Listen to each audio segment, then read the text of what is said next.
What up, guys?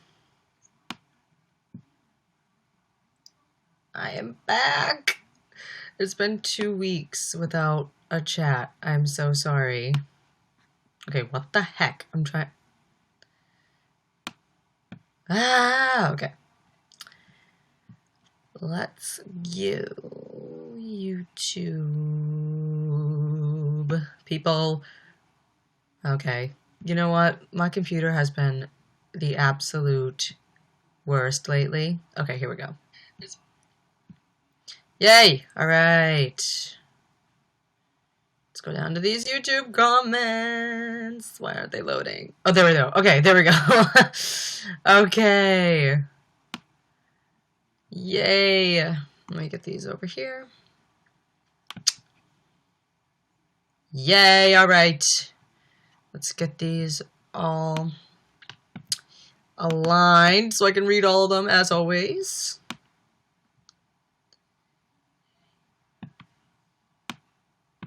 Yay! Okay, we're all good. So, how are all of you? Yeah, so this is, I was away from doing these for like 2 weeks because 2 weeks ago was Christmas. So that was Christmas.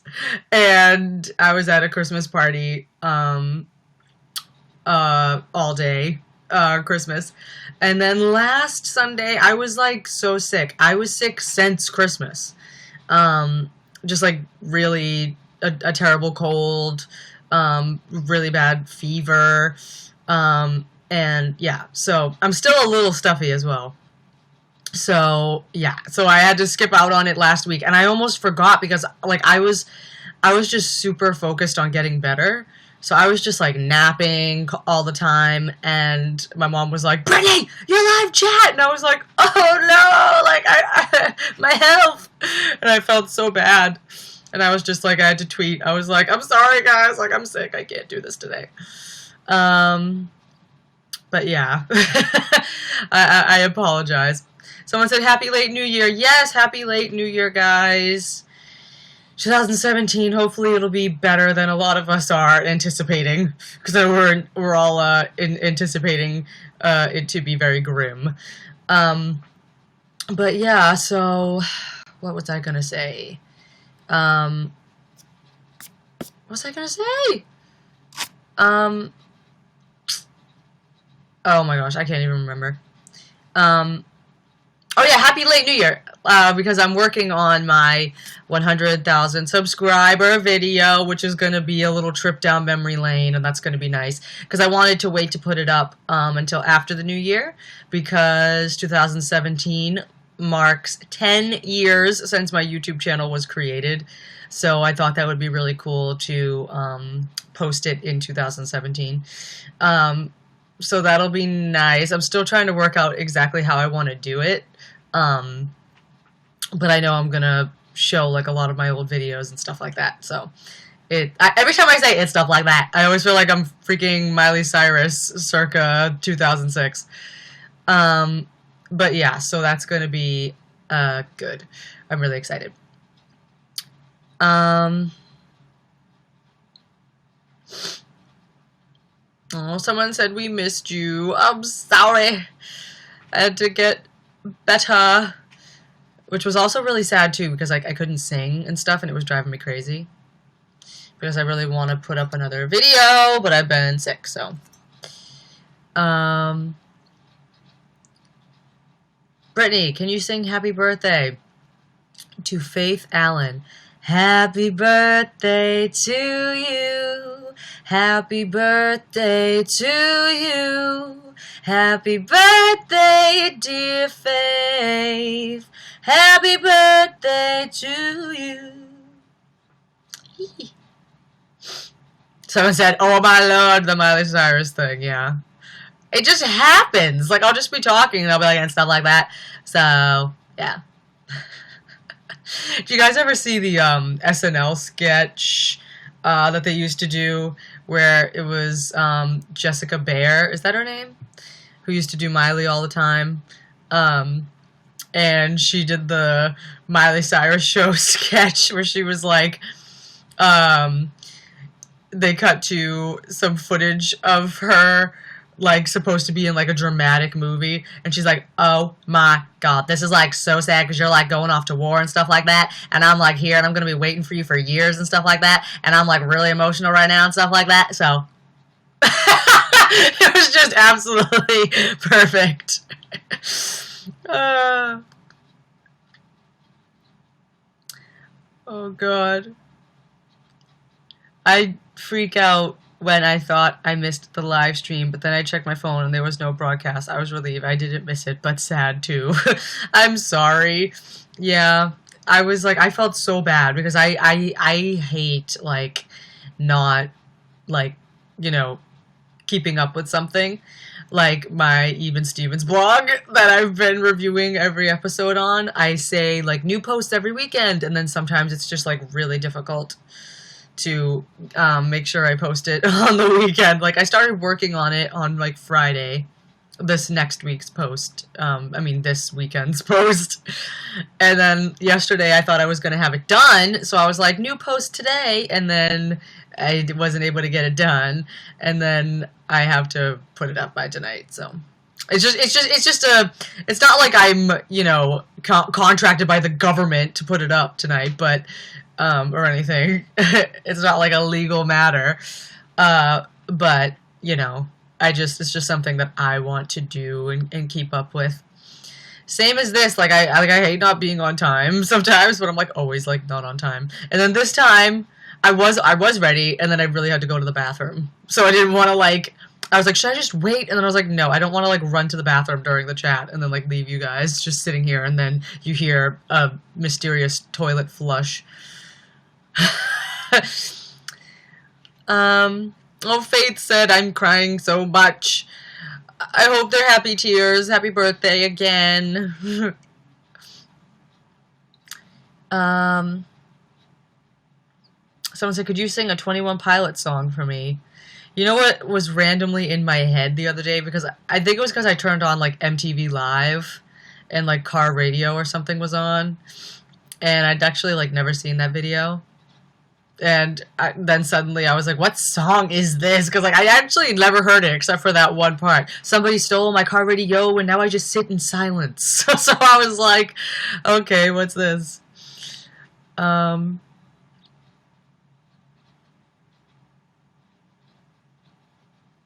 see.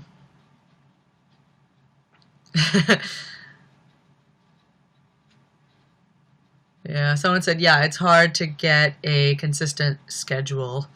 No, it definitely is. It's annoying because it's like especially now, like how I'd said a while, I think I said this before, but like since I've gotten out of college, it's like there's almost so much free time that it's like crippling, and then it's like, oh my gosh, how am I gonna like fill all of it? Like it's like really like scary, and then I think I always feel like I don't have enough time to do everything I want to do. Jazz Ramos said, seriously, Brett, I've been waiting for an EP for years. I know, it's coming. It's coming. It's just so crazy because, again, like since I've been out of college, I finally have like time to do a bunch of other stuff I always wanted to do that I never had time to do. So like photography and, blogging and my, fun side, Walking Dead stuff that I do for fun and stuff like that. I never had time to like do anything like that. So I've just been trying to, soak in all of that while I can before like the world starts clawing at my back. Like, come on, Brittany, this is life now. But no, yeah, my EP is definitely something that I'm, working on as well. In the mashup of everything that I want to do. That's why that's why it feels so crippling, because I'm like, oh my gosh, I have like so much stuff I want to do. Like I went out on a photo shoot this morning at 11 and I got home at 2, and then I imported all the pictures for like the last 2 hours because my camera's old. And then, yeah, Speaking of that, when I said my camera's old, I don't mean that it's like old as in I've had it forever. It's old, meaning that it's literally like a 10-year-old camera that I got on eBay for like $200, which is crazy because 10 years ago it sold for like $3,000, and I was like, okay. But it's because I've always wanted a full frame camera, which is just like, you know, all like the higher end cameras are full frame. You just get like richer tones, more depth, and it's just like great. And the camera that I got for my college graduation is a Canon 70D, which is a crop sensor. So I had still been really wanting to achieve a full frame look, but it's really difficult to do that on a crop sensor camera. So I ended up getting this Canon 5D Classic, which is amazing because I always wanted like a 5D Mark II or 3 or whatever, but those are like super expensive and everything. So I just got a 5D Classic, which is awesome. And I've been using my nifty 50 plastic fantastic 50mm 1.8 with it. But yeah, my little strap that I love that I got, you know, just to be funky. But yeah, so I got that, and now that I have 2 camera bodies, I had to go and I went and got this new camera bag on Amazon, which is really cute. It's just like a little backpack with like a little pouch in here that's really like cute, and I have all my stuff in there. It's really nice. So yeah, so that's fun. I'm really excited to edit the photos from today. If you guys follow me on Instagram, I posted a little preview on my Insta story, which I'm really excited about. Britt, cats or dogs? Oh, this is always like a difficult question because I have a dog and I used to have cats. And obviously I love my dog, but every time I go to a house where cats live, I'm just like, like I just like spend all my time with the cats. So I'm tempted to say cats because they're also very like graceful, and I love watching cats just exist. And they're also hilarious. Cats are so funny. So yeah. So probably cats, but my dog is actually hilarious. Someone said, what do you use to film all of your videos? I just use my MacBook's iSight camera, which I have my 70D that records like full HD video, but I edit on a really old version of iMovie. And this version of iMovie, like, it can't handle the full HD video. Like, when I import it and export it, they come out, like, really pixelated and slightly distorted here and there, and like, the shadows and stuff, and it just looks bad. So I am going to continue to use my iSight camera until I'm able to get, like, Final Cut Pro or some sort of editing software that can handle the full HD video, because I really want to start using it, because like I got, oh excuse me, burp, I got the camera because I wanted to be able to use it for YouTube. Like, you know, I was saying, like, I've been on YouTube for 10 years now. It's about time I start filming my videos in actual HD. Like, come on, Brittany, step it up. How do you do your impressions? Is there like a technique or something? Said Marina Moreno. That's a cool name. That's like a star quality name right there. Yeah, I don't know. Like, I've been like, I think about that sometimes, and it's just kind of like, I don't even know how to explain it.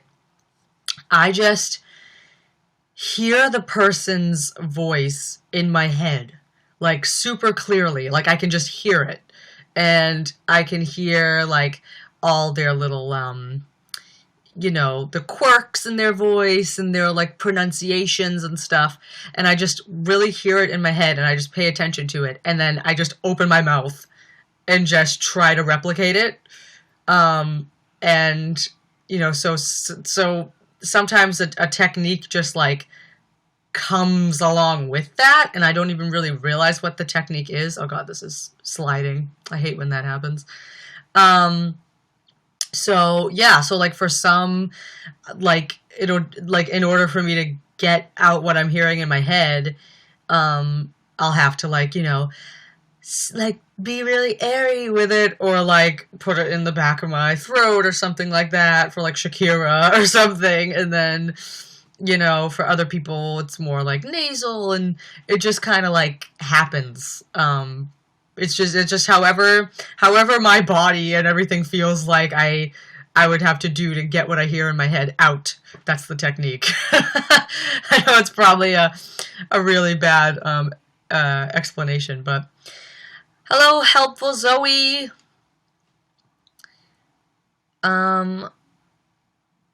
Let's see. Britt, what's your favorite impression you have done?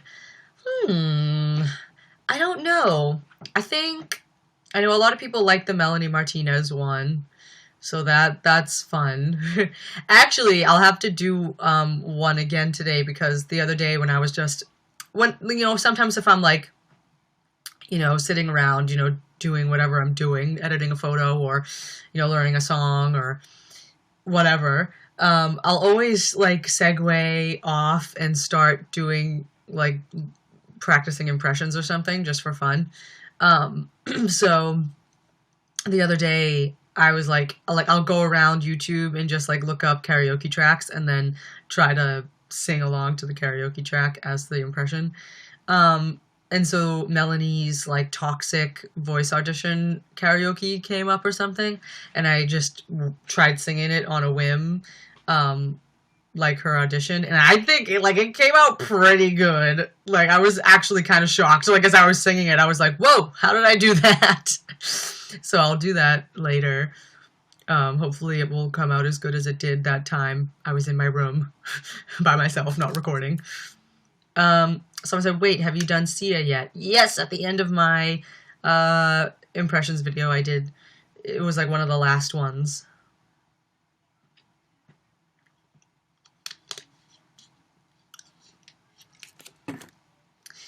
People are arguing about how you spell Berkeley, and Lily Ling is correct. It's Berklee,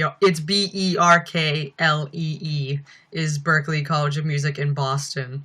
And then there's Berkeley, like UC Berkeley in California, and that's Berkley. Like it's always a thing. Like they I think I said this before, but like they sell actual shirts at the like Berklee College of Music, our bookstore and our like merch store.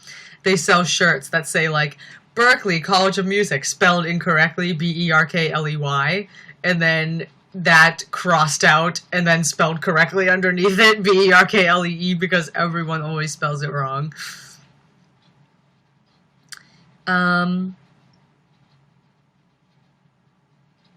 Let's see.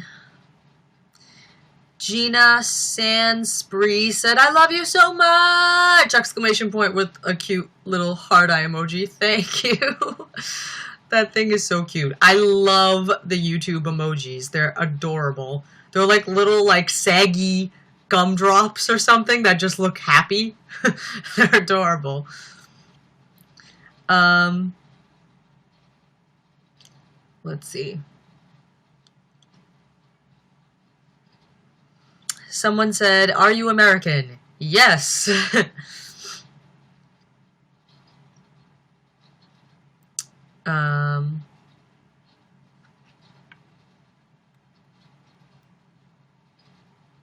Let's see.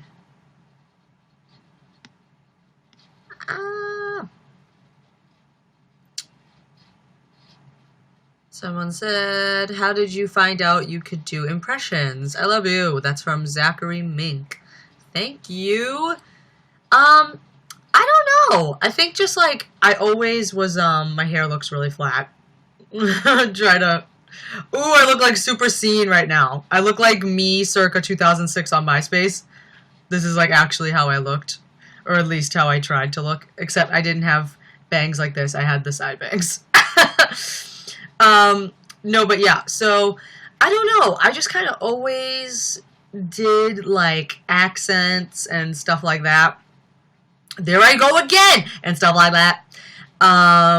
Yeah, so I always did like accents and stuff, but it wasn't until like I like pretty recently, like I don't know, maybe a year or two ago, that I started thinking maybe if I like, could I try singing like another person?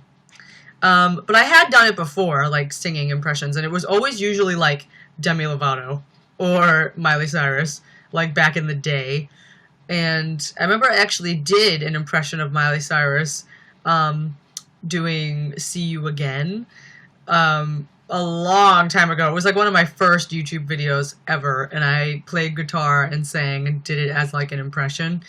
So I've been doing them for a long time. That was like almost 10 years ago. So yeah, I don't know. It's just always just kind of been something I did for fun. And I never like thought that they were like that good, but I would always do them for like my friends and my family, and they were like, "Brittany, these are like hilarious. Like you have to share them." So I was like, "Okay," and so then I put up the video, and it did really well, which I was not expecting at all. It was my first video to ever hit 1 million on my channel. So that's another thing, man. You never know until you try, and you should like always just take risks. Because I was just like, you know what? Why not? I'm just gonna put that video up. Why not? It's fun, and it did. All it did was help, and I reached a lot, you know, new people and stuff like that. So it's awesome. Someone said, "What's your favorite song?" I don't know. That was a great face. Screen cap that. There's a meme. What? My favorite song. I don't know. I don't know if I have a favorite song. Like there's just like, there's too many. Like especially like as a musician and just someone who loves music, it's just like impossible to pick one song that I could like listen to for the rest of my life forever and love. And that's like my favorite song. I love the way the song that actually is popping into my head though is I Write Sins Not Tragedies.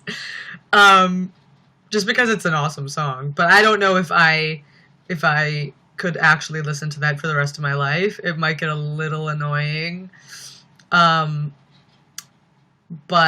what else? I think usually if someone asks me what my favorite song is, I'll just tell them like a song I've been listening to a lot lately. But I really haven't been listening to like one particular song lately, but I've been in a super From Under the Cork Tree mood, Fall Out Boy. So one of the songs on that album that's been in my head is Of All the Gin Joints in All the World. So I'm just going to say that right now. Someone said, "You Are My Favorite Song." Oh, that reminds me of that song from Camp Rock 2. And when I hear you on the radio, what is it? I never want to change a single note.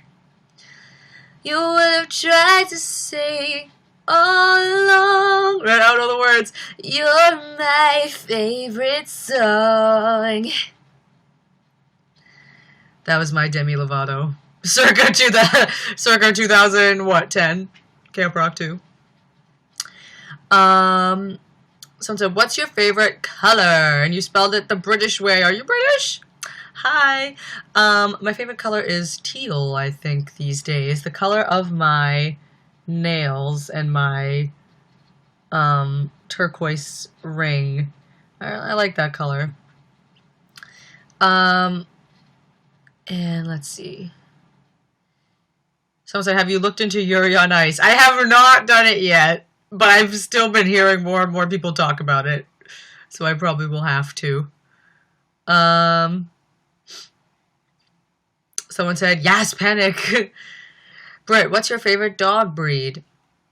I don't know. I'm not like too up on like the breeds. You ever see like those memes where it's like me when I see an animal, dog, dog, dog, dog, or like cat, cat, cat, cat. Like I don't know like any of the specific breeds and stuff. Um, but I think I don't know. I want to say what my two dogs I've had are. So my first dog was a Japanese Chin, and I just think they're hilarious. He was so cute. He had the giant bug eyes. And my dog currently is like a terrier mix of like a few, like two different terriers mixed together or something. She's really cute and she's hilarious. Like literally, like if my dog could speak, she would be a comedian. She's so funny. Um, Someone said, "Tag, you're it. Hi, love you. Notice me in Mexico. Hi, Sophia." Or is it Sophia? Or is it Sophia? I hope I said it right. Let's see. Someone said, yes, Demi. Yeah, she's actually a really fun one. I really actually enjoy singing like her and singing other songs like her as well. It's kind of fun. Like not like singing songs that aren't her songs as her, like in that voice. It's kind of fun.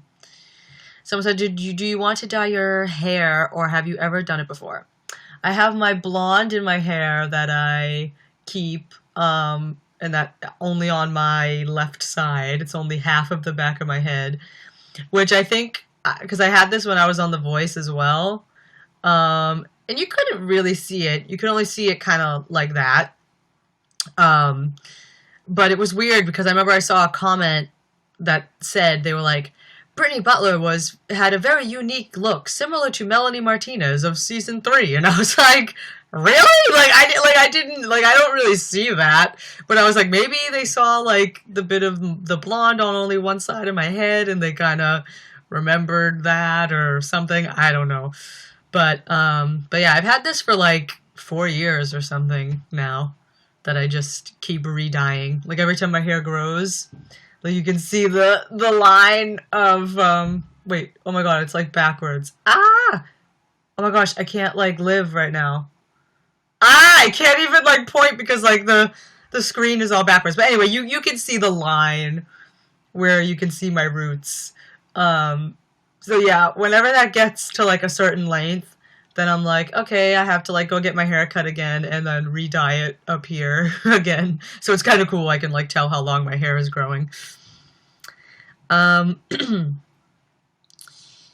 You're a great singer, said Lanaya. Thank you. Alex Diaz said, I love your covers. You're singing. Oh, okay, I'm not going to finish that sentence. Where's one of your favorite places to travel to? I haven't like actually been able to travel as much as I'd like to. I've been able to go to California a few times, which is really nice just because Boston weather is not ideal. And I actually just thought of this jingle on one of my local radio stations whenever they go to tell you the weather. It's like, Boston weather. So when I said Boston weather, it reminded me of that. But yeah, no, Boston weather is kind of annoying. It's a winter wonderland outside right now, kind of freezing. Let me actually see what the actual temperature is. In where I live, which is Hyde Park, it is 19 degrees. Yay! And let's go down. 19 degrees, but it feels like 6. Isn't that great, guys? At least there's a little little bit of humidity, 48% humidity. But yeah, it gets cold. I bet there are people from watching that are probably from somewhere else that gets way cooler. But oh great, well today at 6 a.m. it's gonna be 6 degrees. And I bet if it's 19 degrees now and it feels like 6 degrees, when it's actually 6 degrees, it's going to feel like negative 20. So that'll be fun. Yeah. Um, let's see.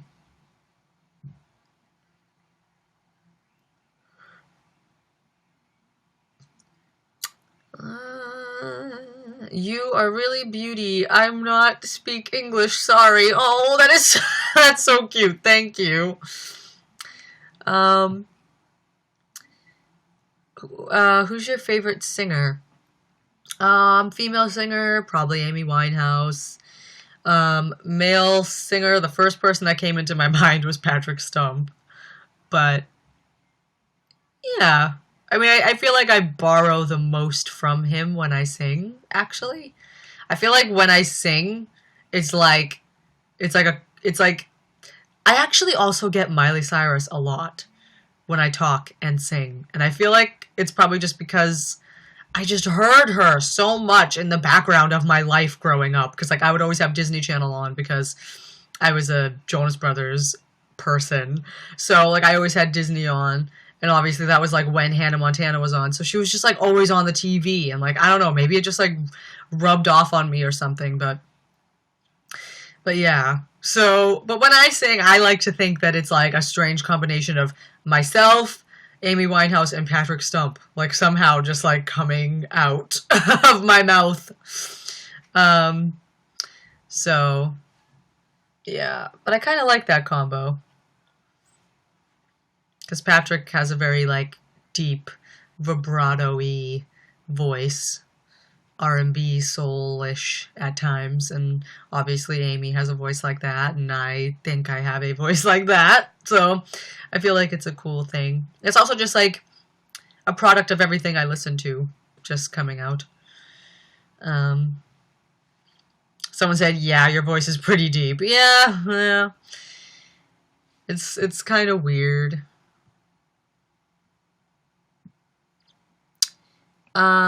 Someone said, I'm gonna get my hair dyed half purple, half black, and then I'm gonna do a pity party cover. That makes sense.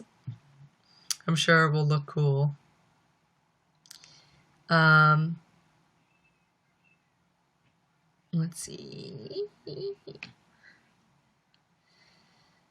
few people saying hello, hi.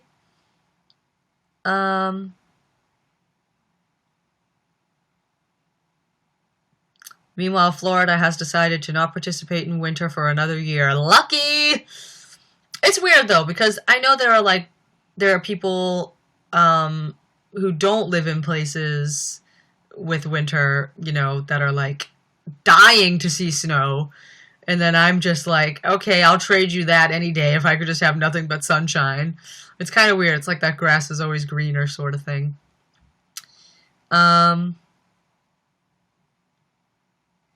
Let's see. Are all the best people crazy? Probably. It sure seems like that, doesn't it?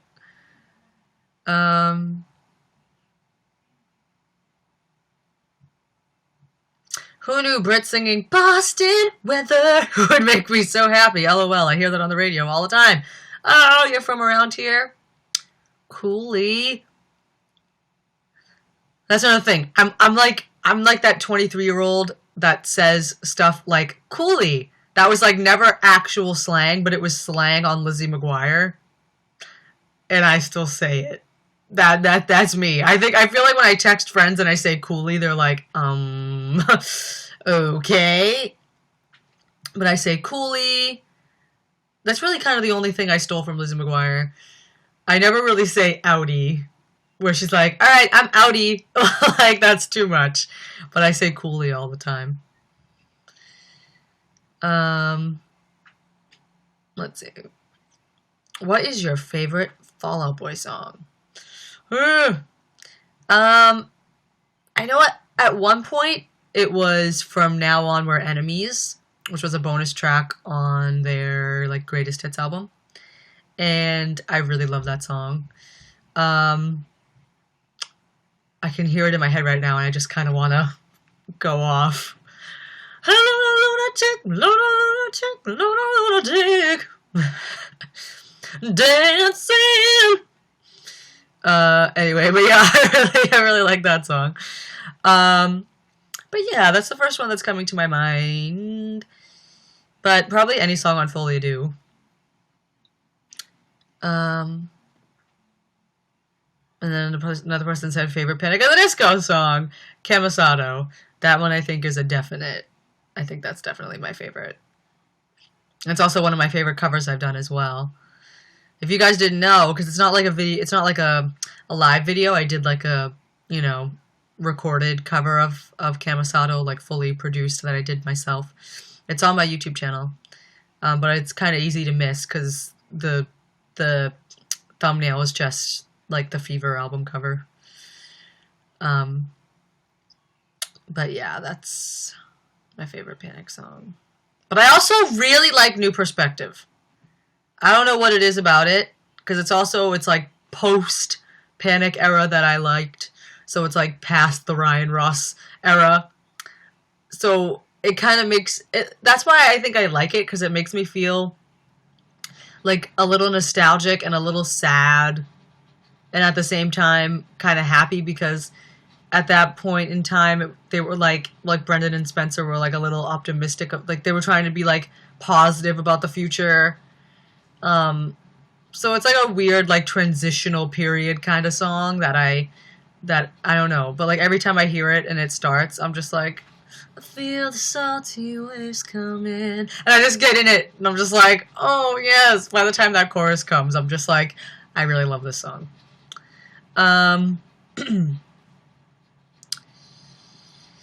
Let's see, what television shows are you addicted to? The Walking Dead, as I do discussion videos and reaction videos every week to that show when it's on. And I'm going to be doing a Q&A video actually sometime this week. So if any of you guys have any questions for me about The Walking Dead, I posted a video on my side channel, Brie at the Disco, my side channel, where I just say like submit questions, and that's like the whole video. It's like 57 seconds. And so like the whole comment section of that video is where I'm like taking questions. So you can go leave one over there if you would like to. And well, yeah, so Walking Dead and freaking Even Stevens from my childhood. I'm obsessed with that show. Probably forever, just because I love Shia LaBeouf so much. He's the best. He's such a talent, and I miss when he was a comedian, because he doesn't really do funny projects anymore. So that was like the one project that he did the most of. It was 65 episodes. It was like 3 seasons. It was a show, So he ad-libbed actually a lot on that show. So it's like, it just makes me really happy, because he was just so good. Like, I wish he did more comedy. But like, speaking of Shia LaBeouf, oh my god, I went out to eat with my mom and my Nana and my Nana's friend the other day for like a New Year's post, belated Christmas dinner. And at the restaurant we were in, they had a big like TV. Well, they had a bunch of TVs, but the one behind us happened to have the golfing sports channel on. But they were playing the movie The Greatest Game Ever Played, which is about golf. And Shia is the star of that movie. And my mom knows all my obsessions and stuff, so she had a view of the TV and I didn't. And so she was like, Brittany! And I like turned around, and all I could see was like Shia's head on the TV, and I was like, oh! But then I looked underneath it, and it said breaking news, and it was like some golf story that was like breaking news in the golf world. But all I saw was Shia's face on the screen and breaking news, and I was like, oh my god, he's dead. Like, I just had, like, my heart dropped. I was like, oh god, this is like one of my worst fears, like one of my favorite people, like one of my favorite celebrities or whatever just dies, and I see it on the news. And because he's had some rough times, that have been pretty well documented in the media. So it's like, it's not like that would be too shocking, like, you know what I mean? Which is sad and scary. So I was like, oh my god, it's happening. Like, I was really, really worried there for a minute. But no, they were just playing his movie on the Golf Channel.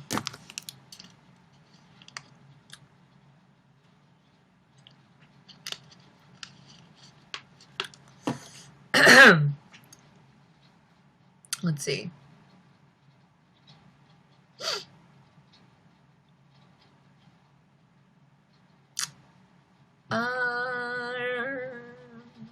Do you watch American Horror Story? If you do, what's your favorite season?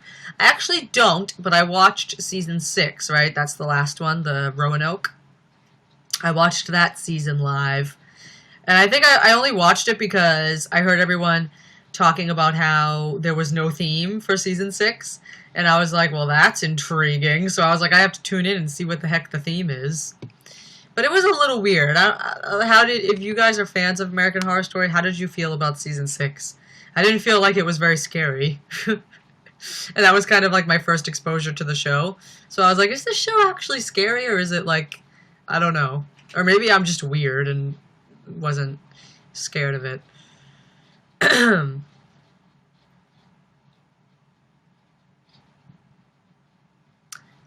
Does it ever feel kind of awkward in your room by yourself because you can't really hear us talking?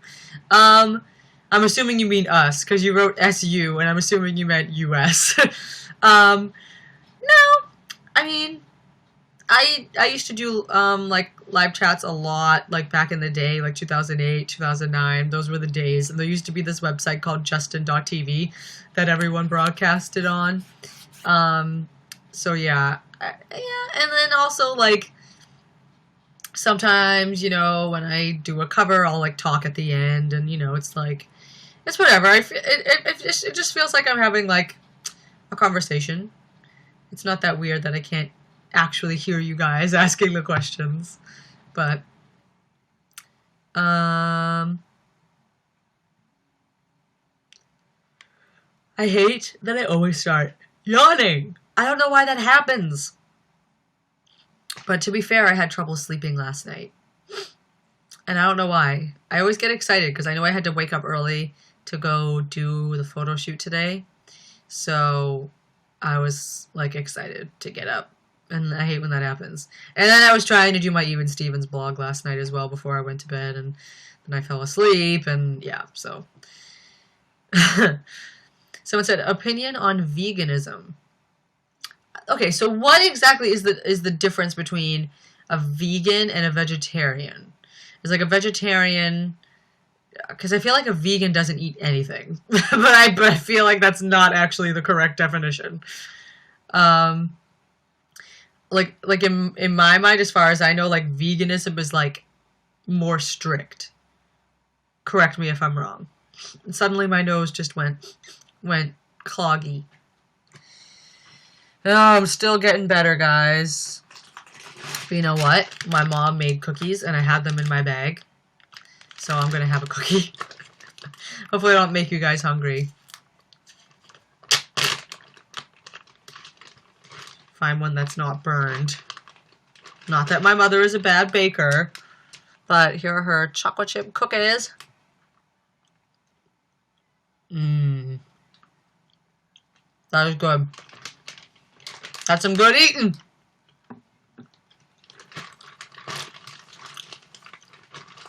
Okay, so it says a vegan doesn't eat or use anything from animals. Okay. Because I always thought that's what a vegetarian was. Like a vegetarian also just vowed to not eat animals.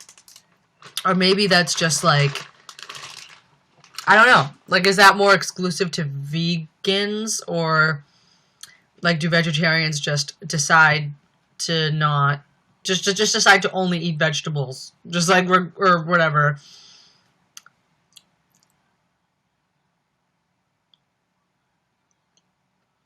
Vegetarians eat fish?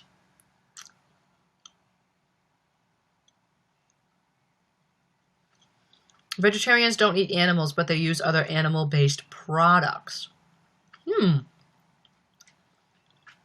That's interesting if they eat fish. They're a thing.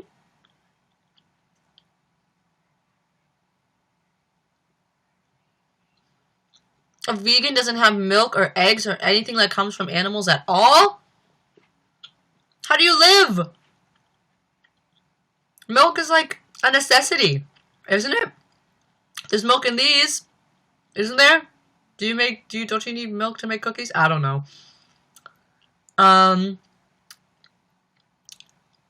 That's crazy. Because I always laugh, though, every time there's, like, a storm. Like, because we just had a snowstorm. And I always think of that Vine where the guy's like, I gotta get the bread and milk! Gotta get the bread and milk! Because it's like, that's just the way everyone is, especially in the East Coast. Oh my god. As soon as you hear... And the news stations here, they live for this crap. They live for snowstorms and bad weather. It's actually hilarious. Like, as soon as they get any word of a snowstorm, it's just constantly, new at 11, like, prepare for a snowstorm, blah, whatever. It's really funny, because they just sensationalize it so much. And it's always really bad when they really, really, really hype it up, and then we get, like, 1 inch of snow. We'll get, like, 1 inch of snow, and then they'll, like, cancel school leading up to it because they think it's gonna be, like, 10 feet. It's crazy. Someone said, eat them cookies. Yeah. My mom made some good cookies. Someone said, what time is it at your place? It is 4:56. And I usually wrap these up at 6. So we got like another hour, guys. Woo!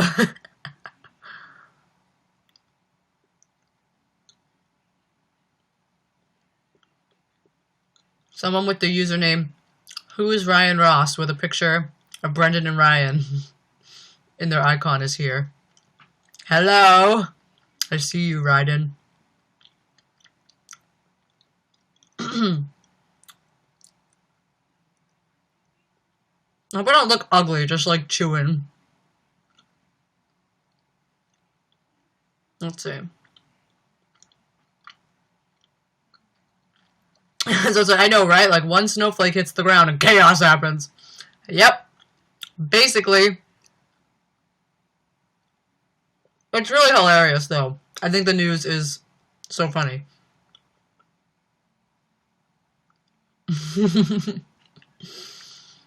And my Nana is so funny. Every single time she hears any news of a snowstorm, or like a hurricane, or I don't know, mostly a snowstorm, she's like, it's going to be a northeaster. And I'm like, it's a nor'easter, Nana, not a northeaster. It's not a storm created by a Northeastern University. At least I hope I'm right. It is nor'easter, right?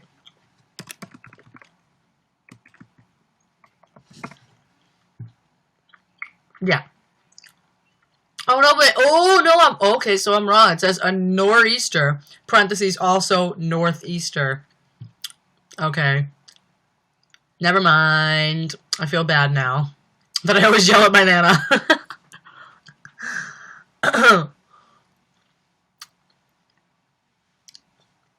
Baking with Ella Hughes said, hey, I'm your biggest fan. Thank you, Ella. There's like one snowflake on the ground and people here can't drive. That's funny.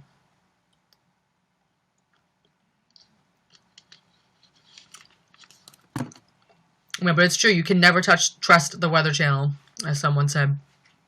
And I can't trust my Nana either. She always tries to give me weather updates, and they're always completely inaccurate. Does anyone else's grandparents do that? Because it's really funny. Like, she'll tell me, Brittany, it's going to be absolutely frigid tomorrow. You need to bundle up. You are going to die. If you step outside, you'll get frostbite. And it's like 50 degrees the next day and like sunny. And I'm like, okay, it's the last time I listened to you.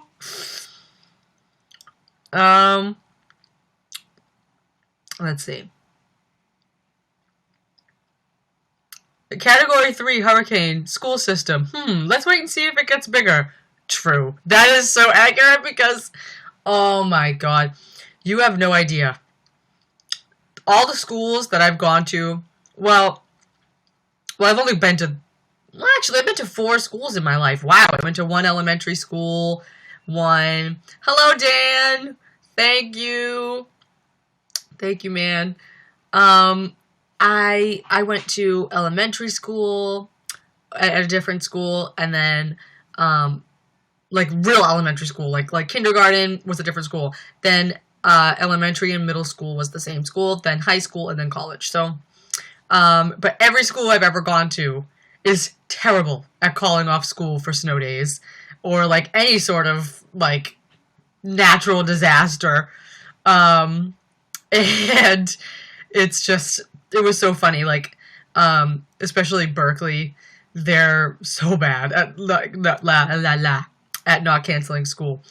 Um, and there's like a Facebook page that's like Berkeley memes or whatever. And there was one that just made me laugh so bad. It was like during one of the worst snowstorms, or it was like a rainstorm or something. It was just like really bad.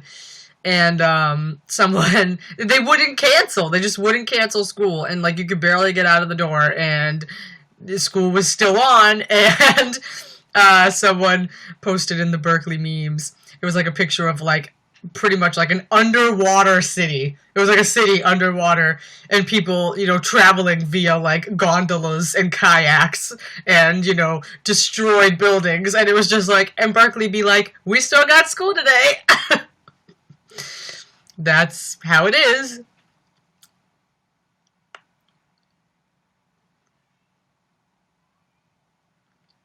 Oh my gosh, my school was one of the only ones that didn't cancel. Yep, that's usually how it goes. Um, let's see. Someone said again, are you American? Yes.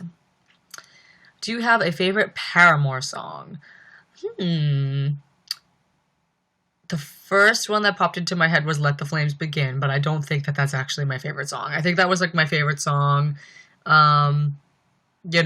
circa when? Like circa 2007, like when Riot was out. And I'm looking at myself now, I just realized I'm not in the center, so I'm gonna move myself over. I don't know if I'm in the... Oh, this is really... It's... Okay. Anyway, so... Let's see. Do you like soul punk? Yes! Let me see. I got it over here. Somewhere. Get it. Oh, my knees are cracking. I have the worst knees ever. But yes, I like soul punk. I got it on vinyl. Hey. I love anytime Patrick gets soulful. Let's see. But yeah, no, favorite Paramore song. I would actually say my favorite album of theirs is Brand New Eyes. So I really like Careful. Brick by Boring Brick will always be a fave. It makes me emotional. And I don't know. I'll go with that. So I said, wait, what year was this snowstorm? It was like, it might have been like 2013, I want to say. But it might have been like the really, really, really bad storm in 2014 or early 2015 or something. I can't remember. But I had taken that semester off from college, so that was amazing. I just got to stay home every day and didn't have to go out into the terrible storm. So that was good. Okay, good. I think I'm more in the center now. I'm still trying to figure out, like, because there's like a white strip on this side. And I guess I have to be in the center of the white strip and the questions on the side. And then that's the center.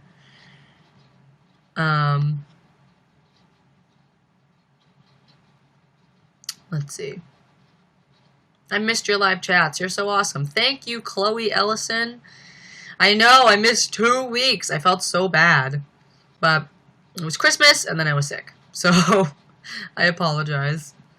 Someone said, do you know Megan Dia? Yes, of course. We actually did a Megan Dia song in one of my ensembles at Berkeley when I was younger. Are There Giants Two in the Dance? That was a good song. I really like their album Here, Here, and Here. I think that's what it's called. I was looking to see if I have it because I know I have it somewhere up here. Um, but yeah. Um,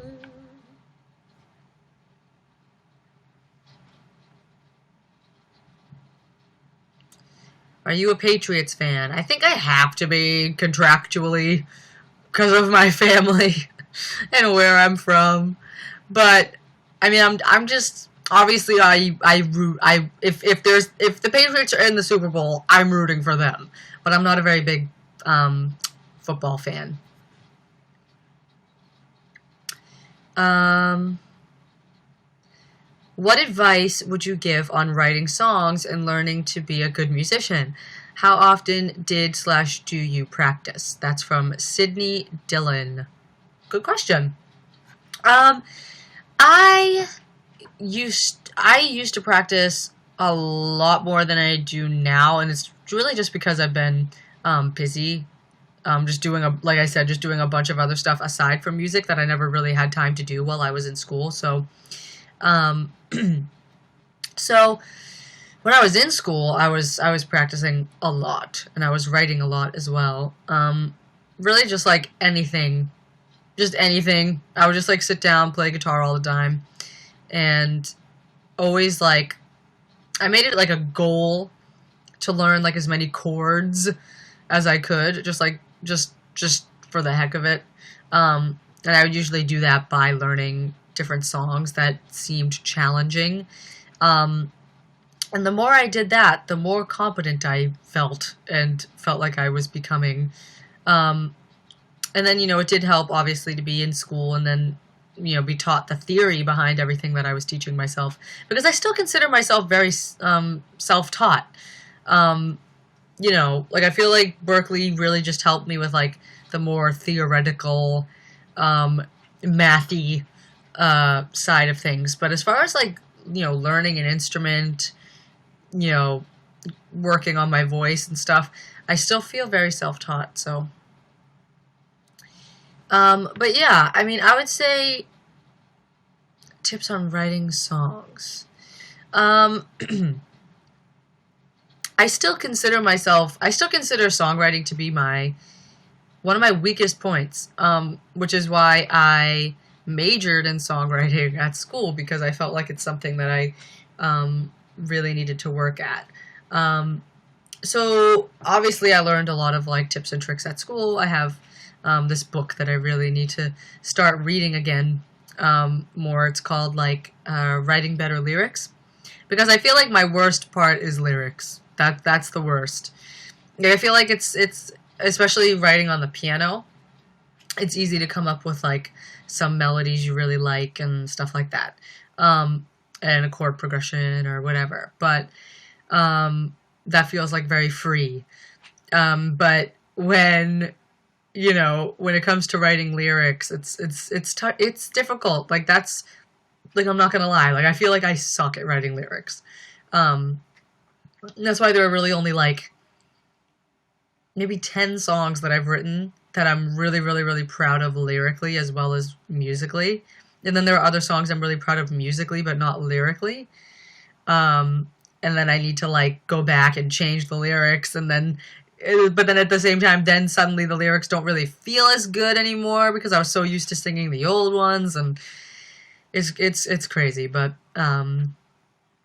yeah, for tips for writing lyrics, I would just say always write um, like anything you're thinking. Like in your what's it called? Your notes section on your phone or whatever.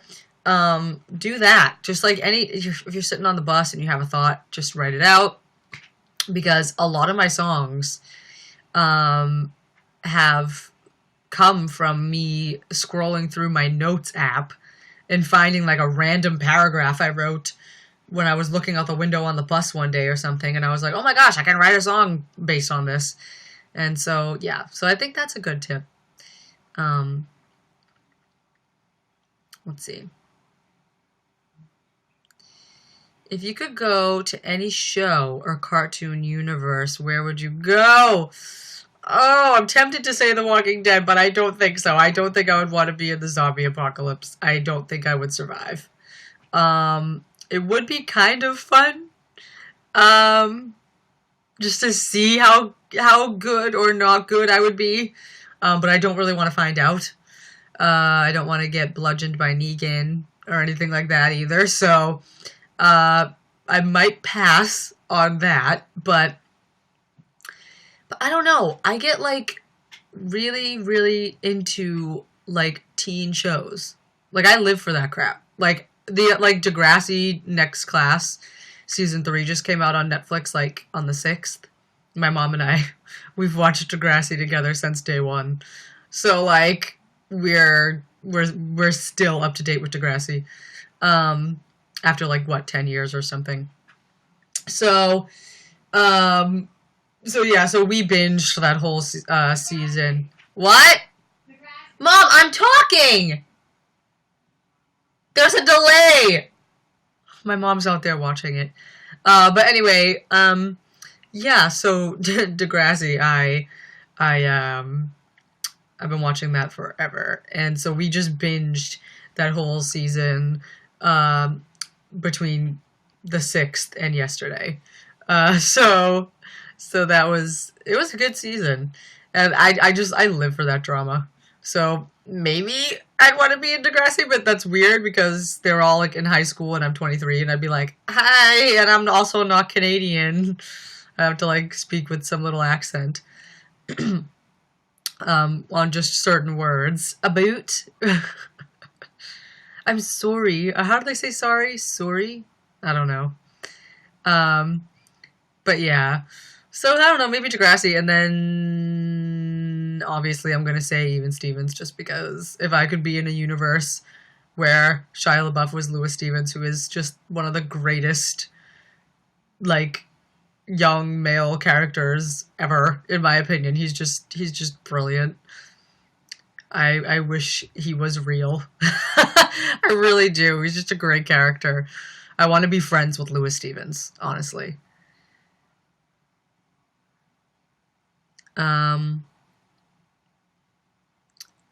Let's see. Did you ever have performance anxiety? If so, how did you get over it? Yeah. I mean, it's like, I think it's impossible not to, when you're going out there and, putting yourself out there in front of all these people. Obviously I think my performance anxiety was the worst when I was on The Voice. But, that was just because I knew there were like a lot of people in the place, and then there were a lot of people, like millions, watching at home, and that was a lot to think about. But I tried not to think about it. I think that's the best way you can approach it. So, I mean, I don't know, but sometimes it is really difficult, and you just have to face it. You just have to tell yourself, just do your best, get out there. And, usually within if I'm performing within the first, 3-4 songs, if I'm performing, a longer set, by that far in, I start to get more comfortable, and then, it starts to actually pick up, and I'm, I feel myself almost, defrosting mentally. You know what I mean? I start to feel way better about, myself and, the whole vibe between me and the audience and whatever. It starts to get very relaxed, and then I stop worrying so much. But yeah, I don't know. Yeah, just take it as it comes, and just tell yourself you got this, and just go out there and give it your best. Hello, Maxim Noise. Thank you for the likes. I don't know what that was. It looked like I was nay-naying. I think I also saw someone ask if I watch Pretty Little Liars. I used to. I also binged that on Netflix, maybe years ago. Maybe 2012 is where I dropped off on that show.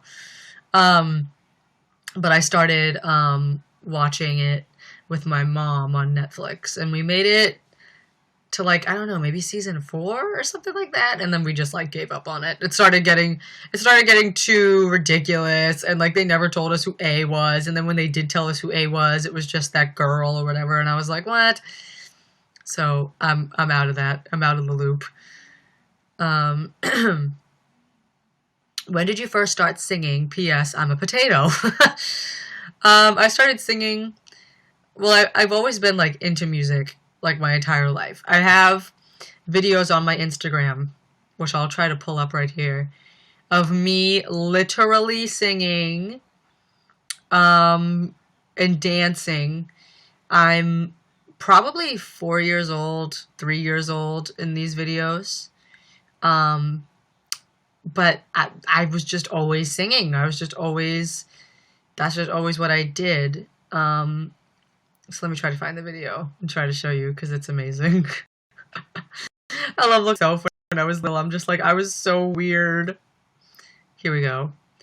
So here's one where I'm singing the Brady Bunch.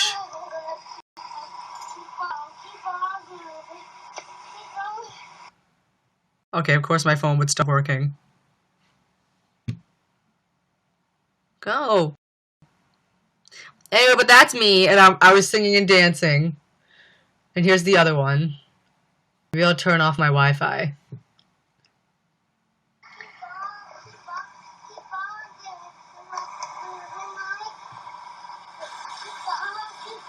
That's me singing and dancing. So there's the proof that I've kind of been singing my whole life. That's actually hilarious. Anyway, but yeah, so I did that. So I've been singing since I was very, very little. But the first time I sang, like, actually publicly, I actually have a picture of this moment. I also look like I'm wearing, like, a kilt. I look like Hey Arnold right now. Except, no, his shirt is plaid and whatever. I don't know what I'm saying. Okay. I'll take this off of my wall. This is a picture from the first time I sang publicly and knew that I wanted to sing. So my Nana wrote on the back of it, it says, Solo, Brittany, 3rd grade, Kennedy School, come see the baby Jesus and Away in a Manger. It was our Christmas pageant, and that's what I sang. And here's the picture of me. I don't know if you can see it. There it is. There I am. I'm up there on the stage singing my little solo. I was so proud of myself.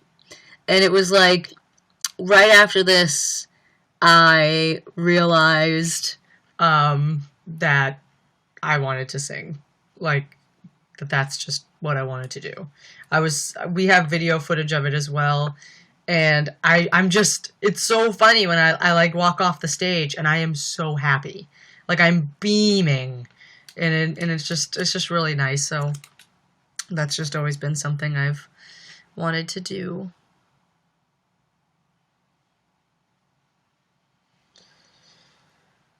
Oh, I feel like I just talked a lot. Now I'm yawning. How many instruments can you play? I just play guitar and piano. That's piano.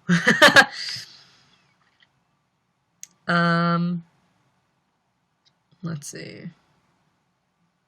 Someone said, did you ever dance when you were little? If you did, do you like it? P.S. I love you so much. Thank you, Ireland Miller. I did dance when I was little, actually. I took a dance class. I can't actually remember if I was, like, that good. In my brain, I was good. But, yeah.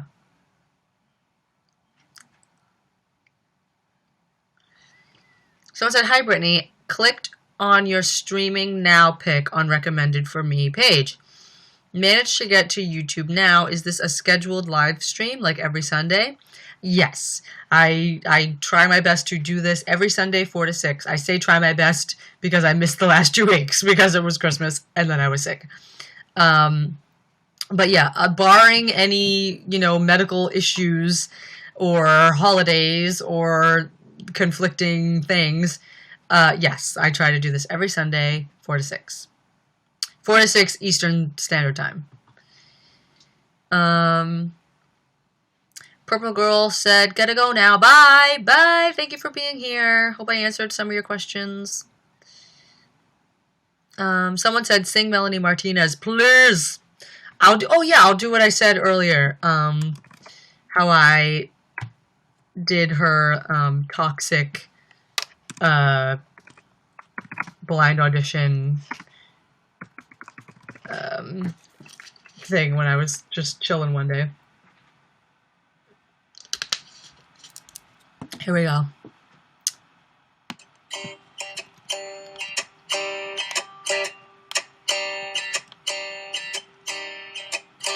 Baby, can't you see I'm calling? A guy like you should wear a warning. It's dangerous, I'm falling. There's no escape, I can't wait. I need a hit, baby, give me it. You're dangerous, I'm loving it. Too high, can't come down. Losing my head, spinning round. I'm failing. Do you feel me now? I forget how she did it. She changed it, I think. Taste of your lips out on a bite. You're a toxic girl, slipping under with the taste of a poison paradise. I'm addicted to you, don't you know that you're toxic? There you go. Oh god, that was a little bit of a fail. That was, I'm not gonna lie. It's a little sad because I'm seeing that people captured some of those moments. Hope it wasn't when I was going down in flames, but I tried. It was definitely better when I was doing it by myself in my room.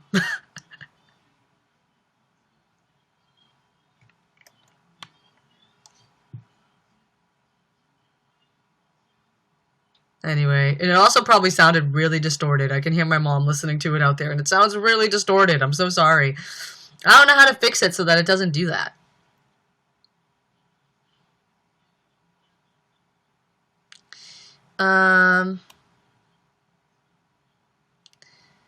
What kind of music did you focus on most in school? Jazz? How did you like Berkeley?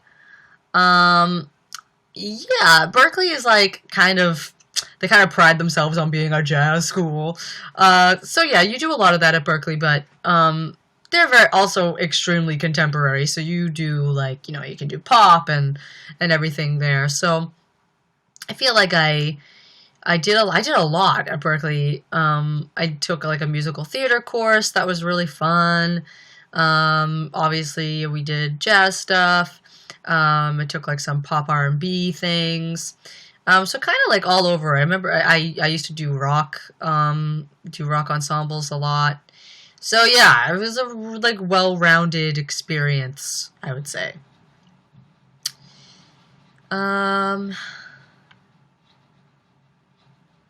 Boo555, who I remember you, said, "Notice me, senpai." Hello.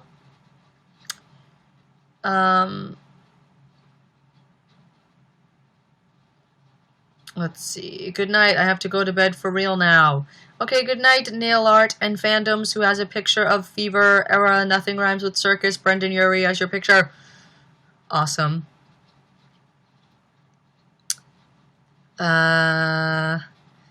Isabella Simone says, "Are you going to make an album anytime soon?"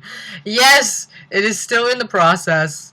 I feel so bad because I've been saying this for like ever, since like the beginning of 2016. I've been saying that I'm working on the thingy and that it's almost done. But it sounds like I'm making excuses, but it's like no lie, like so many things just ended up happening. Like my computer ended up like dying, and then I had to get my hard drive replaced, and then I ended up having another issue with my computer because it wouldn't shut off, and all this stuff. And then my audio interface stopped working when I reinstalled my operating system, and a lot of stuff happened. So, but yeah, that's still definitely a goal of mine, I think, for this year, is to get my EP done. Finally. And maybe even write one or two more songs, because now the songs that were originally supposed to be on it are like a little older, and I'm not necessarily as like I'm proud of all my songs, but I just feel like if I'm putting out an actual EP, then it should be you know, like my newest, like recent, like strongest stuff. And yes, I am producing it myself, as someone said. So that's why it's also been a little bit of a struggle, especially like I said, now that I'm out of school, I've been trying to really do anything and everything I've always wanted to do but never had time to do because I was always in school. So, like I said, like so photography and all this other stuff and blogging, and still trying to keep up with YouTube and all of that. So you're my fave YouTuber. I have watched all your vids. Thank you. I know. I actually went in and made some of them unlisted because I went in. There was like a period of time where I just like looked back at all my videos and I just hated them and I thought I was terrible. And I favorited. I privated all of them, like a large chunk of my videos, and I feel really bad because that's part of my growth on YouTube, you know. But I didn't want to make them public because, unfortunately, if you unprivate a video that's been private for a while and you make it public, it goes into everyone's subscription boxes and it shows up on your channel as like having just been uploaded like a minute ago. But it's like, no, I uploaded this 10 years ago. It should say 10 years ago. I want to keep the actual date, you know? So I just went in and I made a lot of them unlisted now. So if you ever end up finding them, a link or whatever, they're out there. I had to do that in order to download some of them for my 100,000 subscriber video that I'm making. Someone said, I have to go bye. I think you're so pretty. Please do a tour soon. Thank you. I hope I can do a tour soon. I've always wanted to tour and travel and take pictures and perform. It's one of my dreams. I love your Fall Out Boy medley, girl, always. Thank you, Air Trek. Can you whip and nay-nay? If you can we see? I don't know if you want to see that. I have no idea how that's going to turn out. Watch me whip. Watch me nay-nay. Watch me whip. Watch me nay-nay. Oh, God. What program do you use when you record? I use GarageBand and Logic Pro. But yeah, mainly GarageBand when I record my YouTube videos. Oh no, someone on YouNow said, I just want to be acknowledged, sad face. I'm so sorry, I've been looking mainly over at YouTube. What have I missed? Let's see.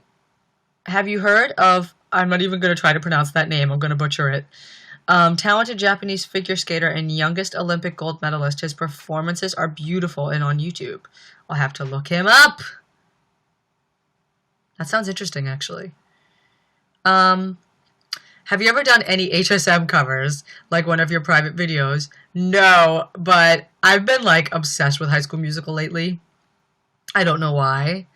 I've just been, like, a little nostalgic, and I think that Bet On It is forever, like, the most hilarious thing ever. And if you go on YouTube and search Bet On It parody or Bet On It remake, you will find some of the greatest videos you will ever see in your life. Just people attempting to recreate the Bet On It scene on the golf course.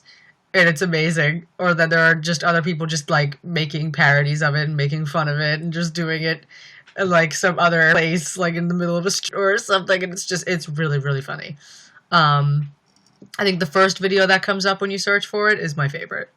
It's just this guy, and he did a version, and it's so funny. But yeah, I was actually thinking like, I think one of the only people I can do an impression of, like that I do an impression of that I feel like I can sing any song and sound like them is Demi Lovato. So I was like, I was like, what if I made like a side channel that was like anonymous and I just sang a bunch of songs in Demi Lovato's voice without showing myself and just uploaded them and was like, Demi Lovato singing Bet on It from High School Musical 2, recorded in 2008. People would be like, I wonder if I could actually trick people.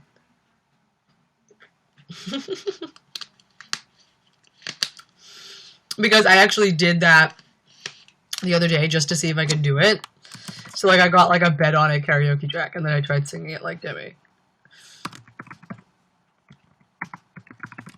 I'll actually try doing that now. It's probably going to be another fail. But I feel like Miranda sings right now.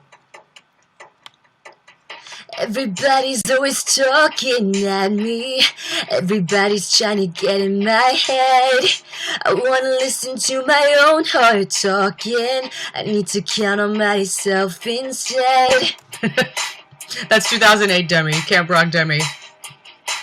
I'm not gonna stop, that's who I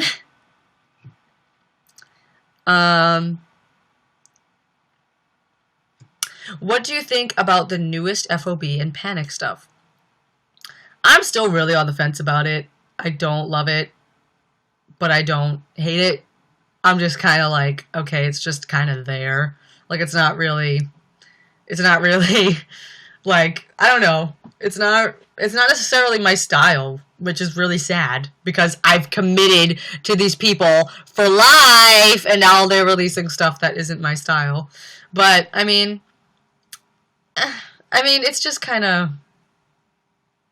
I don't really know what to say. Like part of me really, like I tweeted like a while ago that, Fall Out Boy hasn't really, they've been a little quiet since they released their Ghostbusters thing, which wasn't my favorite thing in the world. Because it's just annoying the way they're infusing the hip hop thing. Because it's like, there was a time when they did that the right way. Like, they did that correctly on Infinity on High and on Folie à Deux. Like, there were like there were a little bit of like a hip hop element here and there. There was a little bit of an there was a lot of an R&B element on Foley and stuff like that. And they did it perfectly. It was like the perfect combination of everything you love about Fall Out Boy and like a perfect mixture of like pop sensibility, but at the same time, like actually musically interesting. And, you could tell that they were growing and challenging themselves. And, the songs grooved really hard. And Patrick was like super soulful. And it was perfect. It was like Infinity on High and Folie à Deux are my two favorite Fall Out Boy albums because I feel like they perfectly encapsulate everything Fall Out Boy should be and could be. But then they never really built on that. It made me really sad because Foley was just so, so, so good. And it was such a promising end when they went on hiatus. And I was just ready for them to come back and just be like musical savants and just be like amazing and blow everyone away. But then they came back with light 'em up, up, light 'em up, light 'em up, I'm on fire. I was like, okay. Like, I was hoping for something a little more, I don't know, just a little more than that. But, and then of course, like, they just really added in the pop and the beats and everything. You know what I mean? Because it's like before when they were adding, like, hip-hoppy vibes, they weren't really using beats. Like, you know what I mean? They were still a band, like, you know what I mean? It was still Andy doing the grooves, and now it's just kind of like, it's just like actual beats. So that's like something that I can't really get with. But That being said, I don't really give I don't give Fall Out Boy slack because they're a band and they should stay a band. Forget the beats, guys. You know what I mean? It's like they did beats on their last 2 albums. All right? And they got on the radio. They got #1 albums. Okay, whoop-de-doo. You got that back. You got the success now.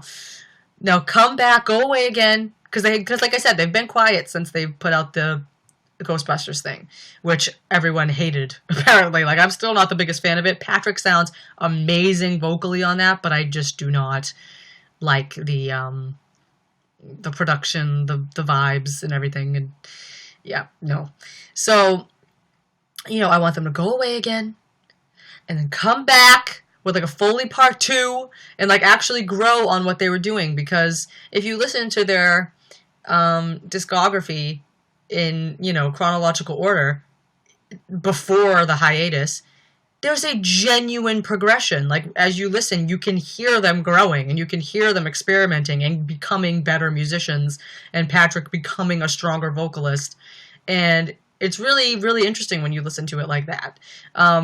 And then they went away, and then they came back, and then it's like, what is this? Like, you know what I mean? It's just like, oh no. No! So, yeah. Someone said the new Fall Out Boy stuff kind of seems like they're insecure.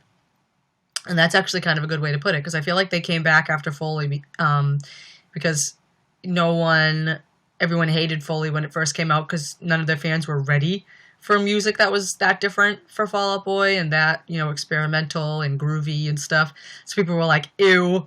Even though it's like, it's amazing because, Patrick loves R&B and soul and stuff like that, and he was infusing it into the Fall Out Boy sound that was still like rock and still had like some pop punk elements, and it was just amazing. It was just it made them very unique.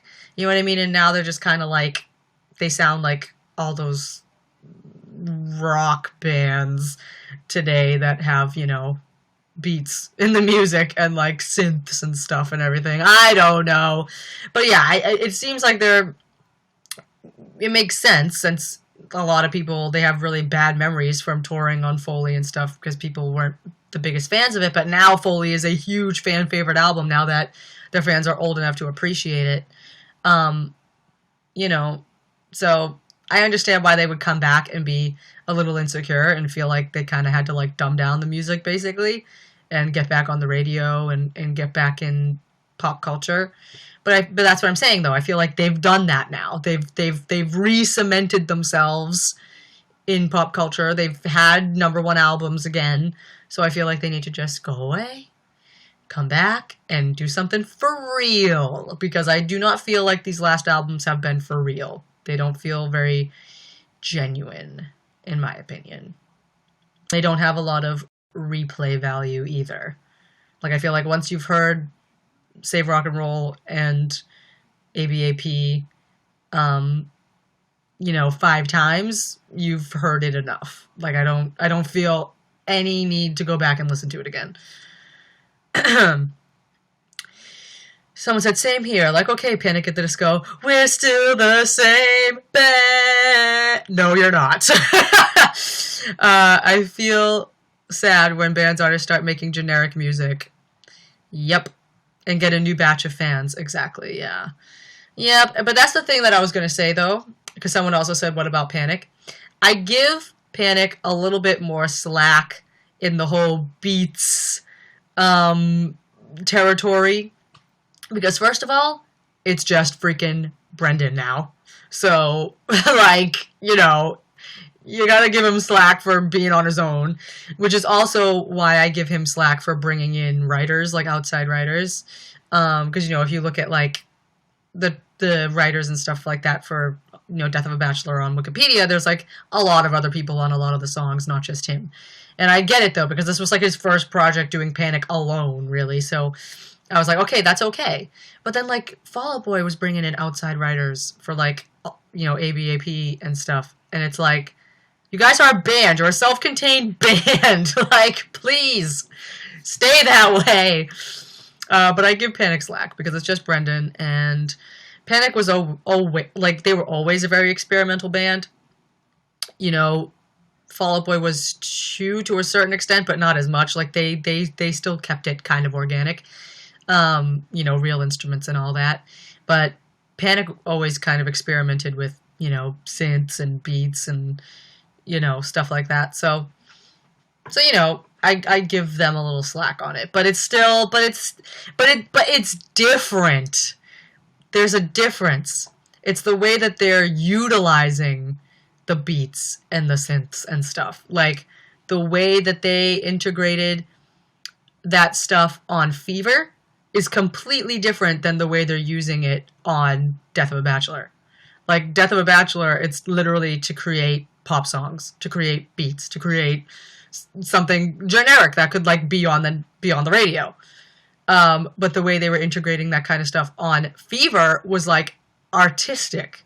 Like it was like random techno beats thrown in artistically into a song with live instruments.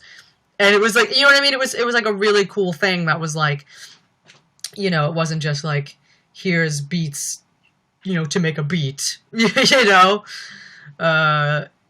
was like an act, they were twisting what it means to use beats, And they're not doing that so much anymore. So it makes me kind of sad.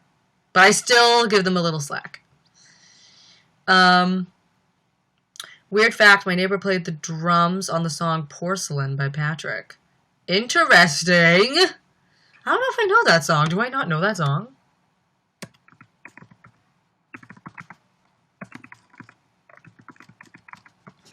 Was that on Soul Punk? Did I miss something? Oh, it was on his EP. Well, I'm gonna have to check that out. That's awesome. My waifu? I hope I said that correctly. She said, "Hi, I just joined. Hello." Oh, burp. Oh my god.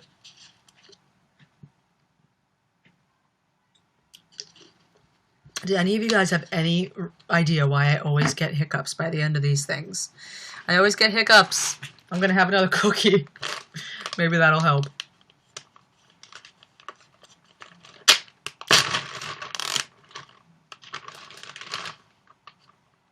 So I said, I wonder why Sugar We're Going Down never sounded as good live as it did in the studio recording. Well, honestly, Fall Out Boy is really like a studio band. Like, they're not the greatest live band. Like, I love them enough that I can say that. I have freaking FOB tattooed on my finger. I have lifelong loyalty that I can call them out. But yeah, they still have some work to do as a live band, but they have gotten so much better. Like, if you watch videos from like 2005 when they would play live on like award shows or just anywhere, it was like, whoa, yikes. Like, not even gonna lie, looking back, I was like, wow, they have come so far. But yeah.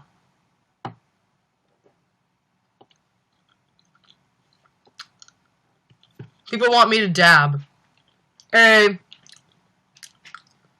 I'm doing it like I was doing it to Sugar We're Going Down in my head. We'll go down, down, and another around. I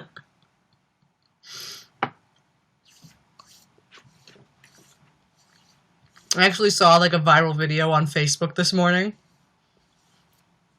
And it was a girl dressed in like a work like shirt and a tie and dress pants. And she was like me when The Office comes on, and she was like dancing to the theme song, and she was like dabbing so fast, like by the end she was like do do do do do do do do do do do do do do. Whatever. It made me laugh so hard.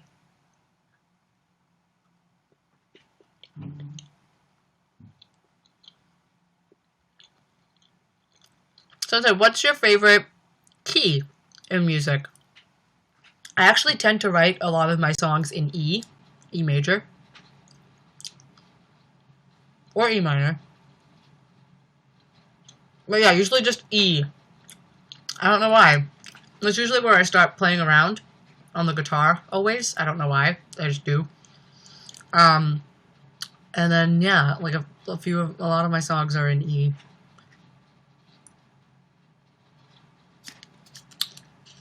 That was a perfect dab. I beg to differ. Thank you.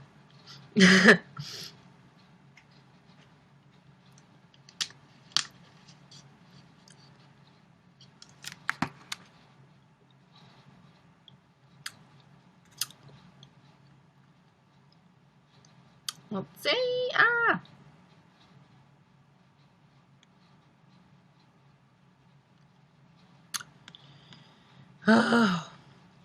I love how, like, I'm signed into my side YouTube channel to read the comments because for some reason I can't read them when I'm logged into my actual YouTube channel that it's broadcasting to, which is stupid.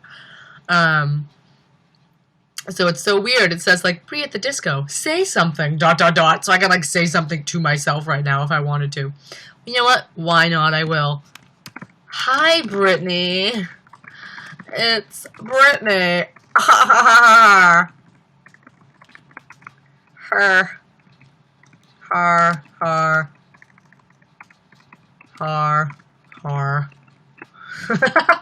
There you go, guys. I just wrote that as myself on my side channel. Whenever you guys see it, you have the link to my side channel. I think. Can you get to someone's channel from that? I don't know.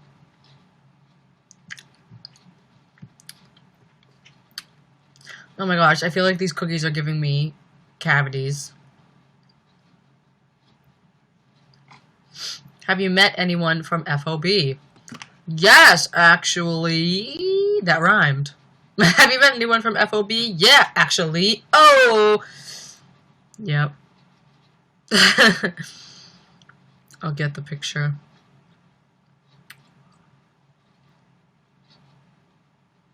FOB question barrage, yep. Do you like Harry Potter? Yes. Ooh, perfect opportunity. My mom got me this scarf for Christmas. And it just says, like, Hogwarts all over it. And every house. So you got Slytherin, you got Hufflepuff, Gryffindor. And it's like a really cool, pretty infinity scarf.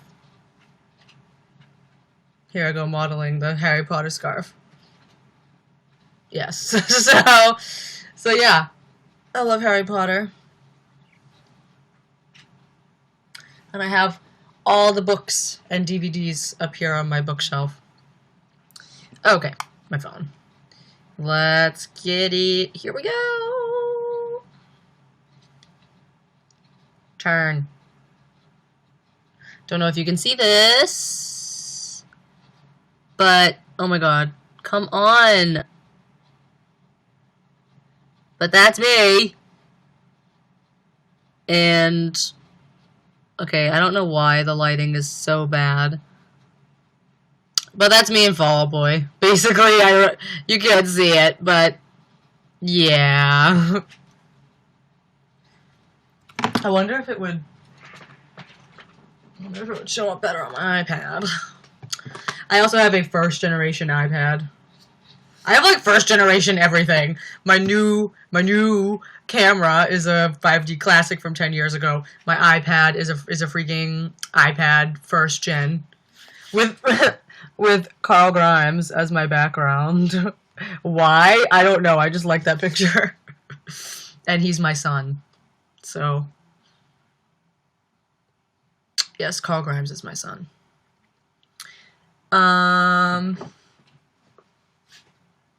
Someone said they never watched Harry Potter.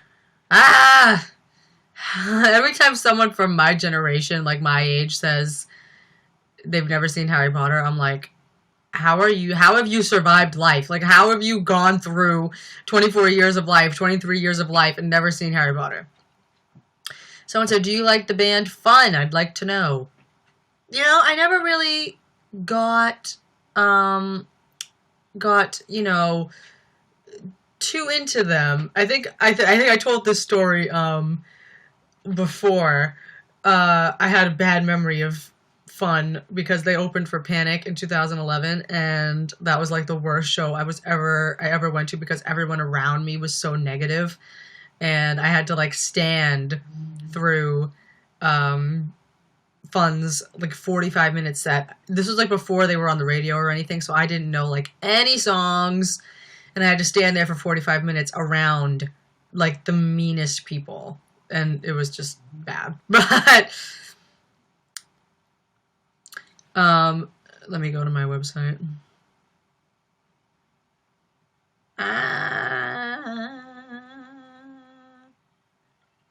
Now someone said maybe you should get a new iPad, question mark.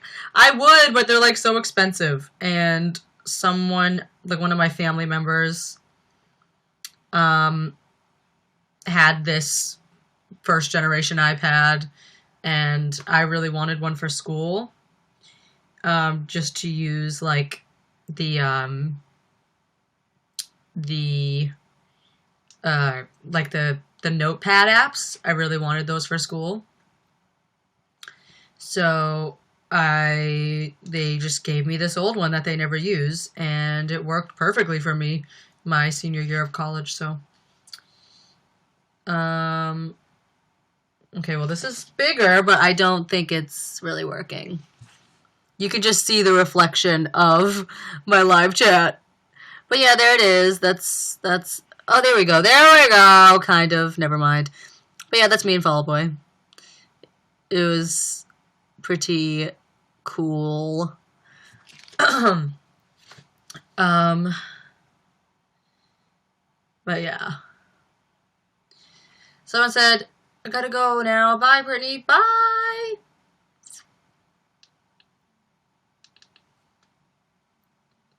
Close all my stupid apps. So it'd be cool to sit in a room with Fall Out Boy and ask them about their musical decisions, especially Patrick, since he writes all the music. Yes, yes, yes, yes. Okay, that's like one things I've always wanted to do, and I don't want to like gang up on them and be like, why are you doing subpar music today? But somehow say that without saying it, and just be like, I'm a concerned fan and listener. And I don't know.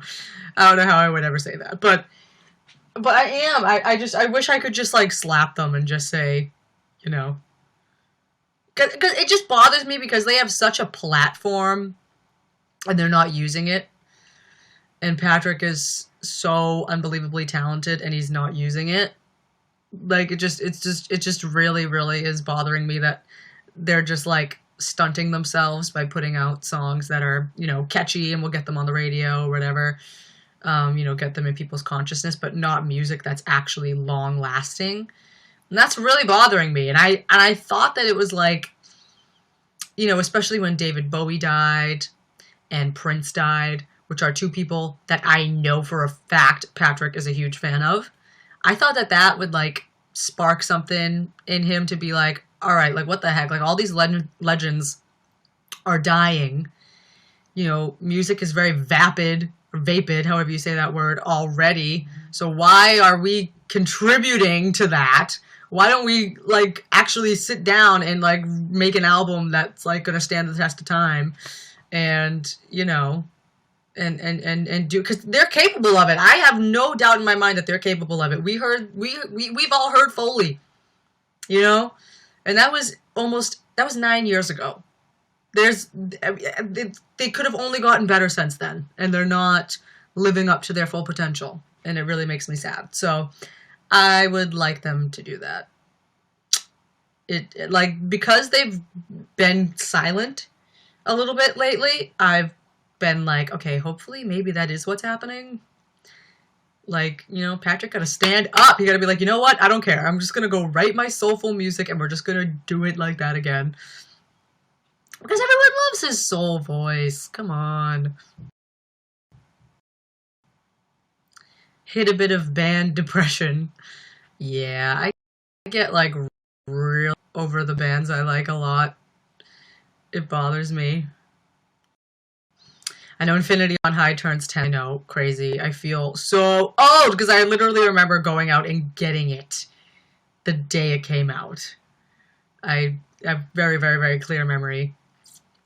And I still have that same copy. It was like it was a copy that was like slightly bigger than a regular CD case, and it had like tarot cards in it, and yeah. I don't know why I decided to buy that version, but I bought that because I thought it would be special. So, you know. So I was 6 and had no idea what real music was until I reached 7th grade. Yep, and that's why I feel so blessed, honestly, because that's usually the age when people do start discovering music, and like 7th, 8th, like 6th, 7th, 8th grade was really when I like discovered who I was as a person. So it was kind of awesome because by the time I got to high school, I was completely unfazed by anything, and I already completely knew who I was. I had all my favorite music, all my favorite bands. Like, I didn't go through any of that in high school. I did all of that in middle school. But yeah, so I was 13, 14 in 7th grade in 2006, 2007. So I feel very blessed to have been a teenager when Fall Out Boy ruled the world. I actually literally just left that exact comment under a video the other day. It was like an old Fall Out Boy performance, and someone said, "Oh, to be a teenager in that decade." And I said, "Yep, I feel so blessed to have been 14 when this happened."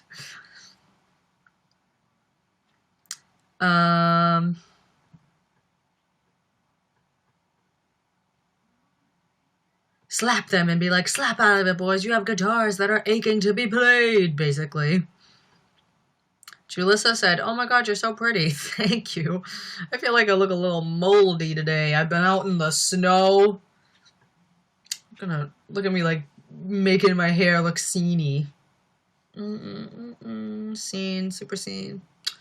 That's the way I always wanted to look back in whatever, back in middle school. What house are you in? Harry Potter. Ravenclaw. Yeah, I think Ravenclaw. Because when I did research, they're like kind of more artsy people, as far as I know.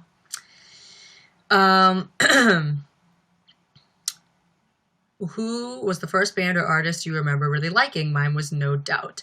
Mine was Green Day, which is why I have my red star as my number 1 finger. Because that's for American Idiot, the American Idiot record, which was the first album I ever listened to front to back. And that listening to American Idiot front to back for the first time was like what made me understand what an album was. Because like I was like 11, and before I heard that album, I never really understood the purpose of an album. Like, because before then I listened to like Hilary Duff and Aaron Carter and, you know, stuff like that, like the pop stars from when I was young. So I would always buy their albums, and I would just skip to the singles that I knew. I never listened to really like the full album, and if I did, I would like skip all the songs, and I'd only know like the first verse of every song because I didn't care. I didn't understand what the point of, like, what an album was. I was like, what are all these other songs on here? I just want to hear the ones that I like. And then when I listened to American Idiot front to back, I was like, oh my god, that's an album. Like, that just told a whole story. That was a journey. Like, everything flowed perfectly and everything, and I was like, oh my gosh, now I understand. Like, wow. It made me really appreciate the art of the album. Are you reading comments on YouNow? I'm reading YouTube and YouNow because I'm broadcasting simultaneously. And oh my god, there's only 2 minutes left. Oh no, there's only 2 minutes left, guys. And then I have my photos to edit after this, which I'm really excited about. I also saw someone say 5Ds are good stuff, first generation or not. Yep. That's why I went ahead and got a 5D Classic, because I just wanted to upgrade to full frame. And even though the camera is 10 years old, it's still an upgrade from a crop sensor camera. So that's why I went and got it. It's right here to my left. So, yeah, it's been awesome so far. I'm just, the only thing is I'm probably just going to have to get a better lens for it. Someone said, I didn't know you were only 23. Wow. Does that mean I'm young or old? I'm assuming young because you said only 23. So thank you. That makes me feel better about my life because I've been feeling very old lately. Like, really old. Grace Mathers said, your videos bring a smile to my face. Heart kiss. Thank you. That's so sweet. Wana said, you're so nice. Thank you. That's so sweet. Allie Bishop said, you are cool. Thank you. You guys are so nice. Who's your favorite Panic at the Disco member? Ryan Ross. Hey. For life. Ryro.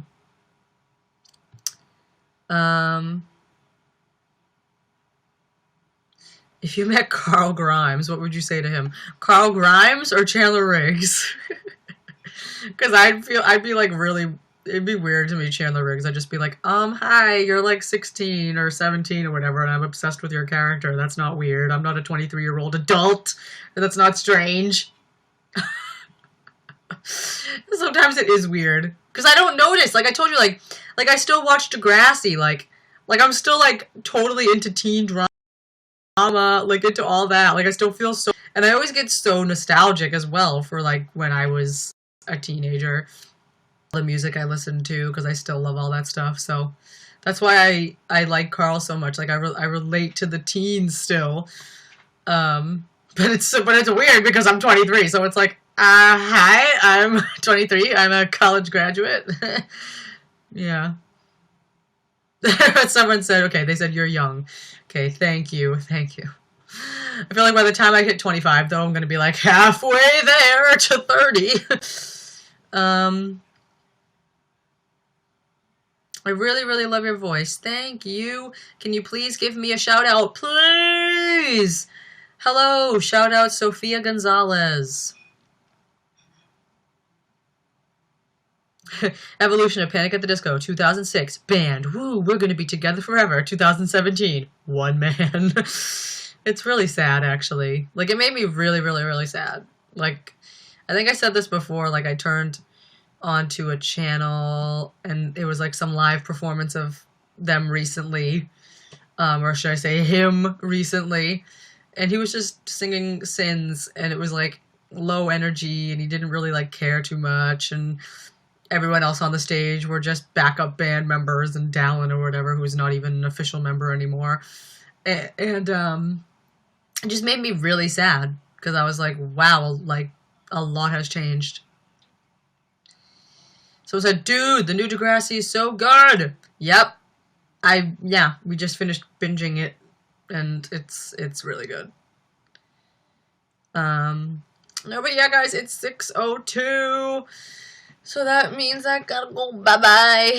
But I have a lot of cool stuff I'm doing, like editing all the photos I took this morning, which I am so excited to do. I'm really, really proud of them, and it's the first shoot I've done with the 5D Classic, so I'm really, really, really excited to get them into Lightroom and edit them and see what I can do with everything, and it's just so different, like, editing photos that are, like, so strong right away out of the camera, because before I had to do a lot in post-processing to actually make them look strong. So I'm really excited about this. Yeah,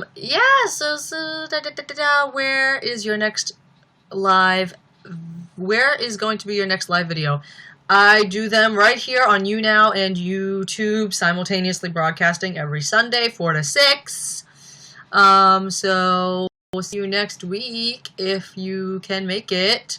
And what else to do? I'm hoping I'll put up another YouTube video soon. I'm working on my 100,000 subscriber 10-year anniversary video, which I'm excited about. Hopefully that comes out as nice and emo as I imagine it to be. And yeah, so thank you guys so much for being here again. I know it's been a while, a little 2-week break. So it's good to be back. And it's also very relaxing too, because The Walking Dead is gone until February 12th. So every Sunday is like more relaxing now because I don't have to worry about what's happening at 9 p.m. So yeah, so thank you guys so much. This was so much fun. I'm excited to edit. Follow me on Instagram or whatever if you want to see how the photos turned out. And yeah, so thank you guys so much. It's always a lot of fun. I feel like each week it just gets more and more fun. So thank you guys so much for always being here. It's always nice to see familiar names and icons. So thank you guys so much, and I will see you guys next week. Woo!